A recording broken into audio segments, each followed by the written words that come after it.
Nuestra visita a Argentina, que está a puntito de acabar, ha sido increíblemente rica y diversa. Empezando por Buenos Aires, donde hemos podido comprobar de primera mano cómo la figura de Santa Teresa está increíblemente viva en multitud de representaciones artísticas.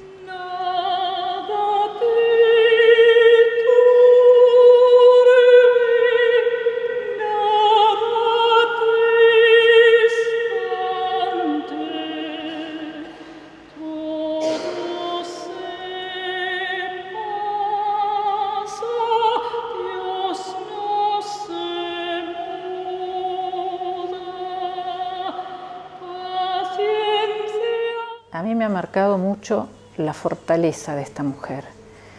Fundamentalmente el hecho de ser mujer, de ser una mujer en épocas en que la mujer estaba marginada, en que la mujer no estaba reconocida. Y esta lucha inmensa de ella me ha marcado muchísimo. Imaginación. Acá. Eleva el pensamiento, al cielo sube, por nada te acongojes.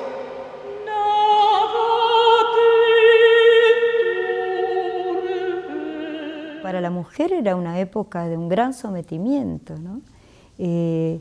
La mujer moría muy joven, tenía muchísimos hijos. A los 15 años empezaba a parir y a tener hijos y trabajos pesados, la que no tenía servidumbre, y igualmente trabajos en el cuerpo. Y Teresa era una mujer que no sé si se hubiera aguantado eso sin salir por todos lados. Realmente lo de Teresa debió ser insoportable en la época para los hombres. Yo creo que más allá de la Inquisición, del cuestionarla si sus visiones eran visiones, lo que molestaba era que lo decía, lo hacía, lo vivía, lo llevaba, lo contagiaba, enamoraba, seducía.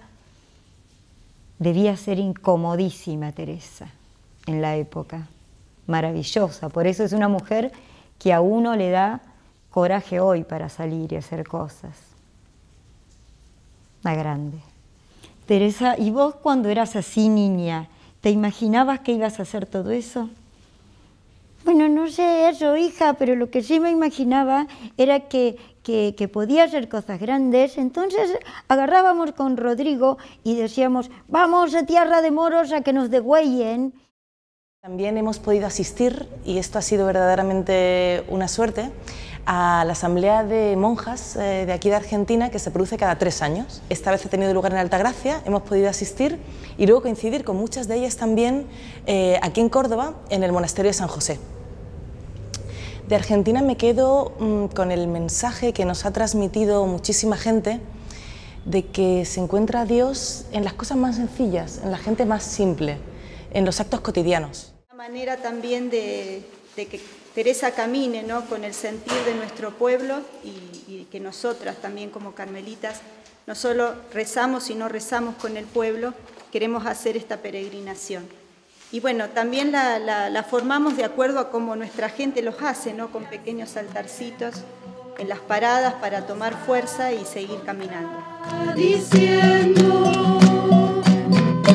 con su fortaleza y celo, hijos del Carmelo, y si así lo hacemos, los contrarios venceremos y al fin descansaremos con el que hizo tierra y cielo, hijos del Carmelo. Y continuamos nuestra ruta, continuamos viaje hacia Chile. Hasta la próxima.